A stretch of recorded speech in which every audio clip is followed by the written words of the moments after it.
Bonjour tout le monde et heureuse de vous retrouver pour cette nouvelle chronique. Alors aujourd'hui je vais vous parler de l'ego spirituel. Les personnes ayant un ego spirituel que je pourrais qualifier de conséquent se croient au-dessus des autres et pensent mieux savoir quoi faire et comment agir et comment raisonner pour évoluer de la meilleure façon qui soit et ainsi être heureux. Ces mêmes personnes aiment à proclamer leurs expériences ainsi que ceux qu'ils vivent comme devant être des expériences uniques. Par exemple, c'est comme si je vous disais « achetez mes livres, écoutez mes vidéos et regardez ma conférence et grâce à mes outils et uniquement grâce à eux, vous vous sentirez mieux, vous accéderez au bonheur ainsi qu'à la liberté intérieure. » Et pourquoi j'énonce ce fait? C'est parce que moi-même je me sens en paix depuis que j'ai parcouru ce chemin et je pense que tout le monde devrait donc penser et agir comme moi. Cependant, il est important de garder en tête que sur notre cheminement, chaque leçon que la vie nous apprend n'est destinée qu'à nous-mêmes. Dans le même esprit, il est important d'avoir conscience que chacun d'entre nous a des voies différentes à suivre, des expériences uniques à faire, mais aussi des choses importantes à comprendre.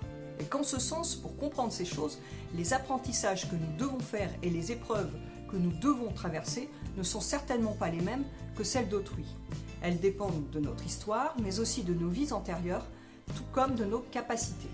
De la même manière, ce qui m'a fait souffrir moi, ce qui m'a paru compliqué lors de mon cheminement, entre autres mes peurs à dépasser, ne l'ont pas été et ne le seront peut-être pas pour d'autres. C'est pour tout cela qu'il est important de ne pas se prévaloir comme sachant plus ou mieux que les autres et bien assimiler que chacun d'entre nous sommes à des étapes différentes de notre développement, mais aussi à des degrés de conscience distincts. Et que de ce fait, chacun se doit de faire de son mieux pour évoluer, sans juger, se comparer, ni encore une fois faire le triomphe de ce qu'il est. Ce que nous devons garder à l'esprit pour tenter au mieux de cohabiter avec cet ego spirituel, c'est l'humilité. C'est cette humilité qui va nous conduire à faire preuve de bienveillance autant envers nous-mêmes qu'envers autrui, mais aussi à demeurer dans le non-jugement et le respect. Pour finir, je reprendrai les propos de Lise Bourbeau qui nous indique qu'il est bon de se pencher sur cet orgueil derrière lequel se cache toujours une ou plusieurs peurs. Celle de ne pas être aimé, d'être rejeté, jugé, critiqué, de ne pas être à la hauteur d'une situation, de perdre quelque chose ou quelqu'un. Voilà, c'est la fin de cette chronique sur l'ego spirituel. Vous pouvez retrouver sur mon site www.natalielegrand.fr un billet d'humeur plus complet sur ce même sujet. Pour petit rappel, vous pouvez aimer ma vidéo ainsi que vous abonner à ma chaîne.